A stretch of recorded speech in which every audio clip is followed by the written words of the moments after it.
Es muy difícil, económicamente yo creo que es la parte más complicada. Ya hay gastos del entrenador, del preparador físico, de los viajes, de los pasajes.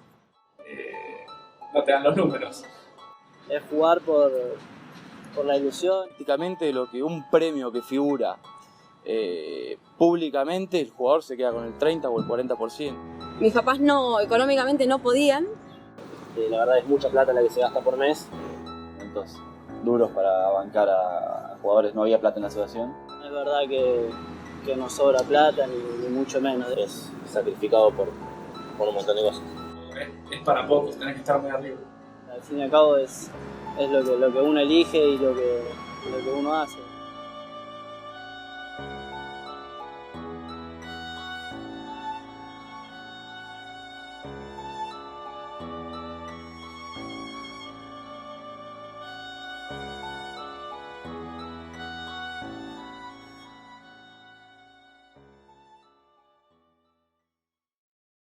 Empecé a jugar, yo tengo una hermana mayor, 5 años más grande.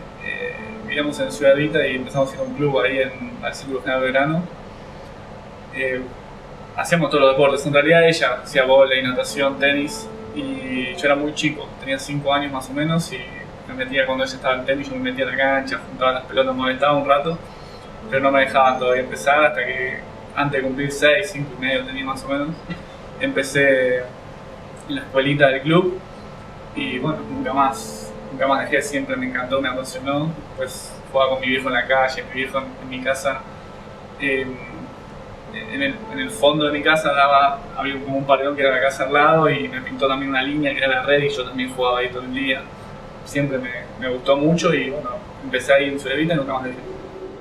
Arranqué de chiquito, pero por más iniciativa propia que otra cosa, porque íbamos a veranear a un club hípico donde había 3-4 canchas de tenis y chiquitito, por intuición me iba caminando solo a las canchas con mis primos que estábamos ahí, amiguitos que éramos chicos, y me quedaba en el alambrado viendo jugar a los más grandes al tenis, hasta que bueno, me dieron una raqueta, me fui a la cancha de pádel e intentaba jugar en el frontón, y bueno, después le dije a mi papá que me gustaba, me puso un profe ahí en el verano con todos mis primos y bueno, la verdad que le agarré como el gustito. Después con 5 o 6 años ya me fui a un club, el Club Independiente de Tandil, que ya era más una escuelita de tenis, y después del colegio hacía 2 o 3 veces por semana, ahí me fui enganchando a poquitito. Empecé a jugar al tenis a los 3 años con papá en la escuelita del club que había. Bueno, siempre nos gustó mucho a mi hermana más grande y a mí. Mi papá nos empezó a enseñar porque veía que en la escuelita éramos muchos chicos y había pocos profesores, entonces veía que teníamos muchas ganas, entonces hizo el profesorado de tenis y aprendió. Siempre le gustó mucho los deportes, entonces le fue bastante fácil y nos empezó a enseñar. Y de muy chica empecé a jugar y la verdad que siempre me gustó un montón. Desde ahí hasta ahora que nunca paré. Yo creo que hay una creencia, quizás falta de información. Mismo he visto gente que trabaja en los torneos, que cree que llega un tenista a jugar un Future o un Challenger y creen que son millonarios. Y desconocen el sacrificio o el esfuerzo económico que se hace para empezar una carrera profesional. Sí, creo que si me pongo a contar, solamente 2 años salí arriba. Uno fue el año pasado, que salí arriba solamente porque gané 4 Challengers y me fue bien en el Master hasta que me lesioné. Pero si uno no gana Challenger, sale muy abajo. No es que uno llega a fin de año y hace las cuentas y sale más o menos. Salís muy abajo. Sí, todos. Mucho. Empecé a ganar hace 1 o 2 años. Es que la realidad es que lo que la gente ve están forrados. Todo lo que la gente ve en televisión es irreal. Es el circo máximo, que es lo que la ATP quiere mostrar.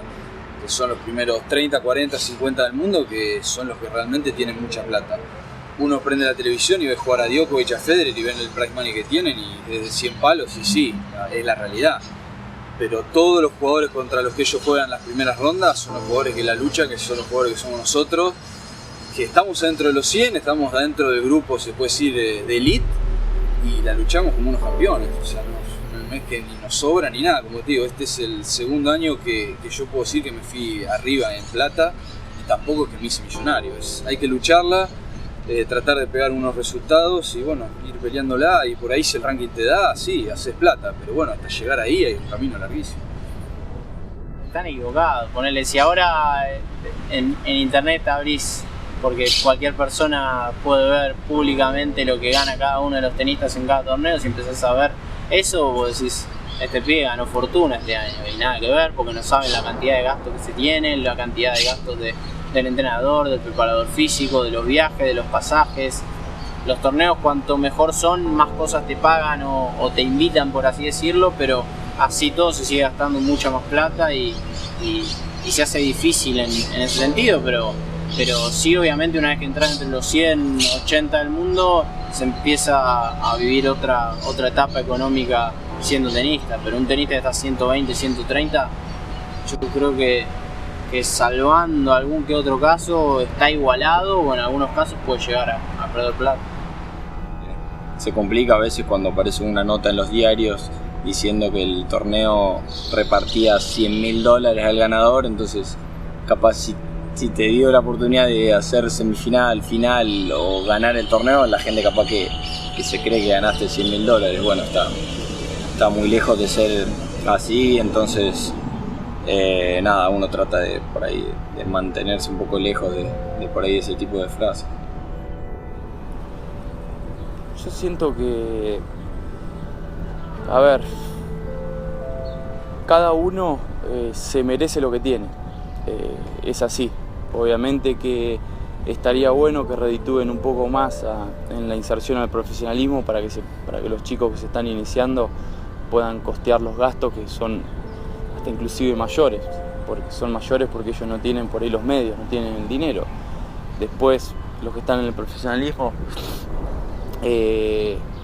obviamente que se van a quejar que quieren ganar más dinero porque también los gastos son mayores, hay cierta inflación dentro del mundo y no suben los premios como si suben por ahí las pretensiones de los equipos, de los gastos de entrenador, de preparador físico, de kinesiólogo, de médico, de aviones, de hoteles. Hay un montón de gastos que por ahí la gente no sabe que el jugador cubre, a los impuestos que hay que pagar, o sea que prácticamente de lo que un premio que figura públicamente, el jugador se queda con el 30 o el 40%, no es el 100% para el jugador. Hay demasiados gastos que el jugador cubre, pero por ahí sí había que redituar o distribuir un poco mejor el dinero para la gente que está jugando Challengers o inserción al profesionalismo, para que ellos puedan por lo menos no perder dinero a fin de año, por lo menos empatar o poder ganar un poquito más. No, para nada, porque para mí es un despropósito lo que ganan los tops. También que se lo merecen y son las caras visibles de ATP, pero creo que debería ser un poco más justo para todos. Pero la realidad que lo que yo deseo es que los premios se incrementen, o sea, para los de abajo, no es que le saquen a los de arriba para los de abajo. La realidad es que el tenis es un deporte que genera mucha plata, en los Grand Slam hay muchísima plata y esto no es que es secreto, esto lo dice el ATP con todos los números que ellos te dan, solamente creo que ese 10% de lo que ganan los torneos se lo dan a los jugadores. Y la realidad es que si los jugadores no están, el torneo no gana un centavo. Entonces yo creo que es hora de que por ahí se jueguen un poco más para los jugadores y haya mucho más plata para todos. Porque la realidad está bien, los Grand Slam lo gana Djokovic, Nadal, Federer, Murray, pero todos los otros jugadores que vienen atrás, que son los que permiten que el cuadro se llene, yo creo que habría que recompensarlo de una manera mejor. El sistema de repartida de la plata en los singlistas, imagínate en el dobles. Pero bueno, el dobles a mí me ha llevado a jugar torneos como el 4 Grand Slam, me ha llevado a jugar unos Juegos Olímpicos y estar en la posición que estoy hoy en día, top 50 en el dobles. Tuve buenos resultados en doble, entonces el último año le di un poco más de prioridad al doble y me pude meter 70, ahora estoy 80 del mundo.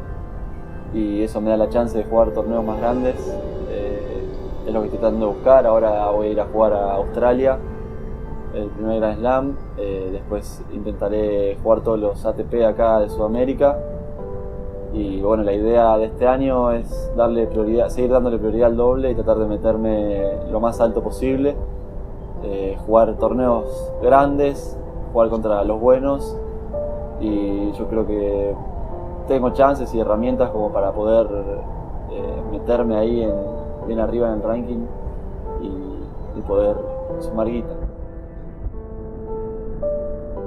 Lo que me pasó con los cuartos de final de Roland Garros, que 2 veces hice en Roland Garros, uno en 2004 y otro en 2011, que fueron situaciones muy diferentes. En 2004 yo fui como la oveja negra del tenis argentino porque fue el año que ganó Gastón Gaudio, que le ganó a Coria, David semifinales, Paola Suárez campeona de doble y semifinal de single, y yo perdí en cuarto y yo ganaba, los 4 semifinalistas éramos de argentinos. Entonces como que era el choto el que había perdido. Más, cuando me subo al avión, yo pierdo ese día, me subo al avión, me vuelvo, una señora me dice, me pregunta los resultados, se los cuento y me acaricia así el hombrito y me dice, seguí que vas a llegar. Y yo con ese resultado logré mi mejor ranking, que fue 15 del mundo, y para mí era un resultado increíble el cuarto de final, pero bueno, estaba un poco opacado por los otros chicos argentinos que estaban ganando.